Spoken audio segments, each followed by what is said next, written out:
What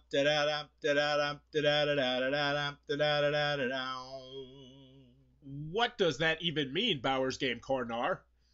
Ahoy there, YouTube! I'm back again today for something a little bit different, as you can probably tell by the angle, but I'm going to be taking a look at a special accessory. I've been taking a look today at the grip mat from Break From Reality Games. This is a gaming accessory mat that you're going to be able to put on your table. They ran a Kickstarter for it.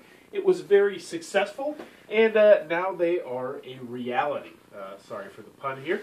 But I have mine right here. I believe it is 36 inches by 36 inches. You can get them bigger or smaller. I have a space-themed one, but they have all sorts of different themes on there. Like you can get a Dominion one and a Bigfoot's is one. I'm sure there's tons and tons more of them on there.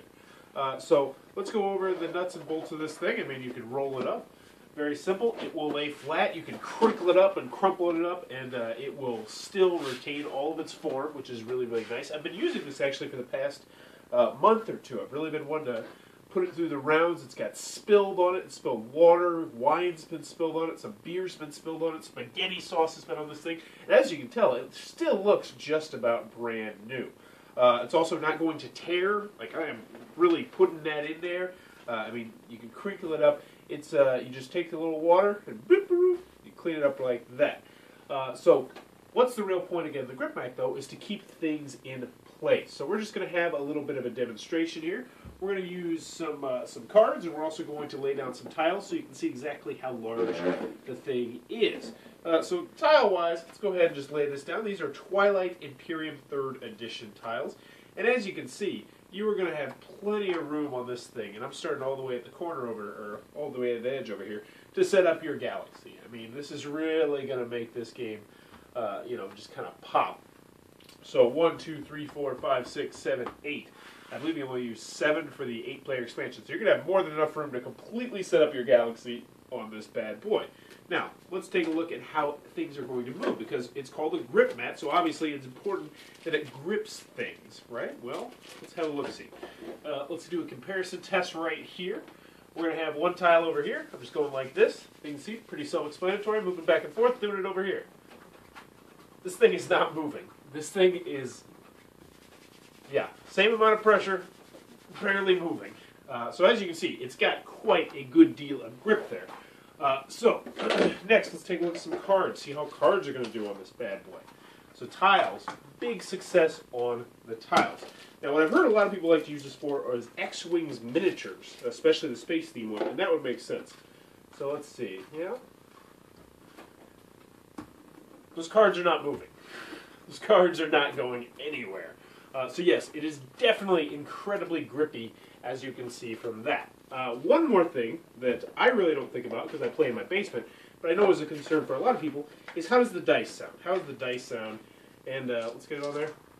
I mean, completely gets rid of the sound. Now obviously I have what is this, felt on my table anyway, so it's very, very quiet. But if we have a regular wooden surface, it would be extremely loud.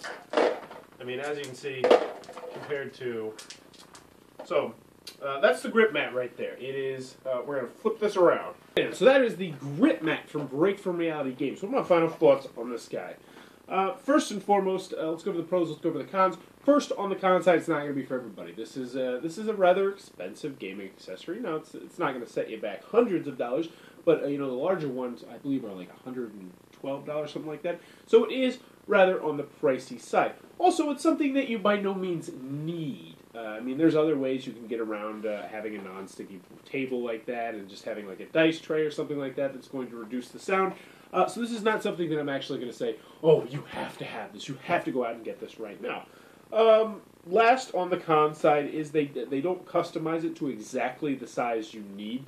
That would be really, really cool if you could, like, if you had a table like mine and you could just have like this gigantic one that just fit in your table, just snug and nice. That would be really, really super cool. They don't have that feature. Hopefully in the future they will. That's about all I got. Moving on to the pros, the grip mat definitely does exactly what it says it's going to do. It grips your stuff. Your stuff does not move when you put it on there. And I like that an awful lot. So even if someone bumps something or does this or does that, it is going to stick on there very, very well. It's very, very well made. I mean, as you saw, I was trying to tear and rip this thing, not going to happen. You crinkle it up, you crumple it up, and it's going to return to form. Even if you fold the thing up and then it's raised up a little bit, you can still just pat it out like this or put a book on it overnight, and that thing is going to be just fine. Very, very well made. They got tons of designs. Overall, my thoughts on the grip mat are, it's not something that you absolutely need, but if you're in the market for something similar to this, definitely check them out. I can highly recommend it. So that is the grip mat from Break from Reality Games. I'll be sure to post a link down to their website down below so you can check it out. In the comments below, let me know, though, do you have any special accessories you have on your gaming table all the time? If so, what is it? Do you recommend it? Do you like it? Or do you not like it? Let me know in the comments below. And as always, thanks for your time, YouTube.